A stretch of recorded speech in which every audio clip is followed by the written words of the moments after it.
There are 5 generally accepted stages associated with the release of a Warhammer Universe title. The first is anticipation. At this stage, one has read the announcements and seen pre-rendered shots of gameplay. He begins to get excited about how this game, depending on the Warhammer age, will either let the player fulfill his destiny running alongside the pack following Layman Russ into glorious battle, or slashing his way through vermin and gathering wordstone in a ruined village. Soon comes the second stage, denial. As the early access reports begin to flow in and betray horrible tales of poor performance, broken systems, and glitchy graphics, one defiantly dismisses it as, hey, it's still early days, right? Then comes the foreboding stage. No final review copies are sent out, message board comments grow frustrated. You hit that pre-order button for that little bit of bonus swag and start counting down the hours until launch day and the inevitable 4th stage. Disappointment. The player launches the title and plunges into the tutorial where the shoddy quality becomes readily apparent. Then the trudge begins to play it just long enough to justify the expense before exiting the game and the start of acceptance. Sure, there will be patches, and I'll put this on the back burner until... oh look, another Warhammer game has been announced. The latest in the long line of illegitimate offspring born as the consequence of Games Workshop's promiscuous licensing and Focus Home Interactive's cash grab publishing of largely unsupported Warhammer titles, Necromunda Hired Gun has just hit the streets. Does it buck the trend of other recent Warhammer games, or is it just another broken promise and mark of shame on the franchise? Let's find out.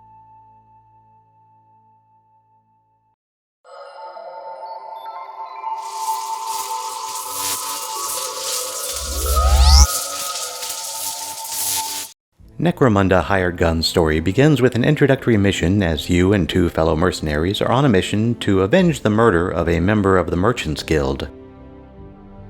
In typical first mission fashion, you are introduced to the fundamental play mechanics that you'll be living with for the next 12 to 16 hours, and those mechanics are very familiar indeed.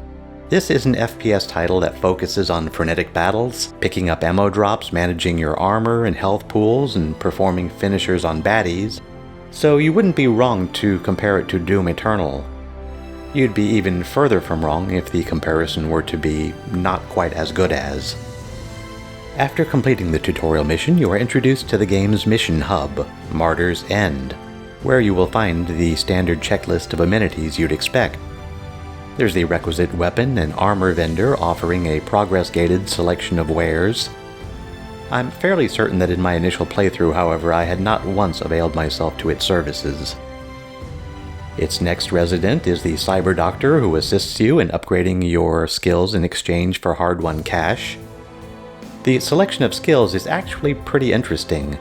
Some allow you to slow down time, see through walls, extend a grappling hook to traverse levels or disarm enemies, or even enter a melee frenzy and slaughter your foes with mindless abandon. Similarly, the Doctor can upgrade your Mastiff, a constant companion who follows you on your missions and serves as a pretty tanky harasser, providing a valuable buffer between you and your prey. And although he starts out as a simple dog, over time the purchased grafts provide him stronger armor and attack, greater aggression and shorter cooldown. And at the far end of Martyr's End lies your Adeptus Mechanicus-looking gunsmith, who enables you to tweak your loadout with new components, providing passive bonuses to damage, loot rarity, and more. A side note here, like most interfaces in Hired Gun, the Smith presents a very shallow and simple concept made enormously frustrating by a poorly designed interface. Although this shortcoming deserves an entire segment in this video, to keep it positive and for brevity's sake, take it as read that quality of life issues were firmly placed in the back seat by the development team. Most of the remaining features in the hub are exactly as you'd expect. There are random NPCs adding flavor speech. I'm starting to wonder whose side that bounty hunter is on. An arena where you can test your loadout, and interesting spots to, well, walk through and look at. Which brings me to the final feature, the mission board, from which you can select your next main mission from the game's 13. Main missions, of course, progress the title's largely forgettable story, introduce a new map, a slightly higher difficulty, and sometimes new mechanics. And for your grinding and loot gathering pleasure, there are also randomly generated side missions of selectable difficulty, which can be undertaken on behalf of various factions. By maximizing each faction's rank, you will be rewarded with a high-end piece of legendary gear. And these side missions are of the standard variety: hunt someone down, destroy a number of things in a map, click on a number of things in a map, survive a horde, you know, the regular sort. It is in this mode where you'll most likely spend the vast majority of your playtime. But let's talk about the levels themselves. It is in these expansive maps, bristling with detail and environmental touches, where the developers' love for Necromunda's universe truly shines. From the fiery forges of the Underhive to train transports to hidden guild bases, you'll find lovingly crafted maps filled with potential, hidden loot chests, breathtaking verticality and replayability. I really can't speak highly enough of them. And once your selected mission is complete, you will be allowed to pick which loot you want to keep in your limited inventory space, and which loot will be automatically sold for you.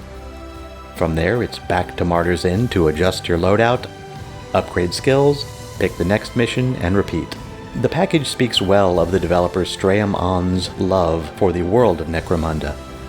From that perspective, I would as soon criticize a child's drawing of a flower lovingly made for his mother. The sincerity is there, if not the artistic execution.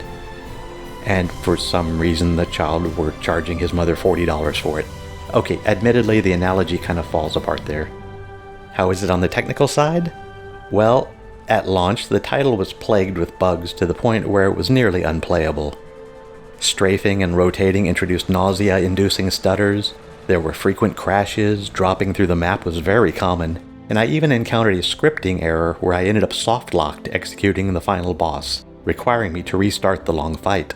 But displaying a tenacity that would do the Emperor proud, the developers have continued to improve the title. This is noteworthy as it runs contrary to many Warhammer titles published by Focus Home Interactive and speaks well of their devotion. Since launch, they've even made it one of the featured titles for AMD's FSR upscaling.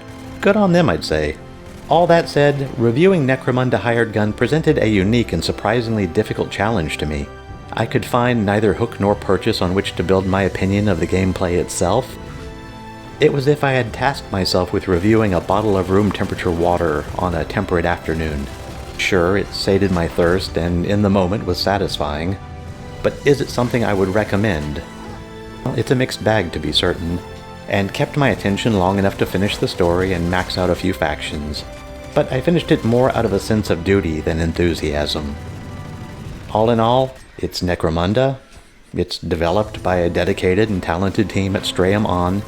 It's published by Focus Home Interactive, but their work just might introduce a sixth stage of Warhammer acceptance. Hope.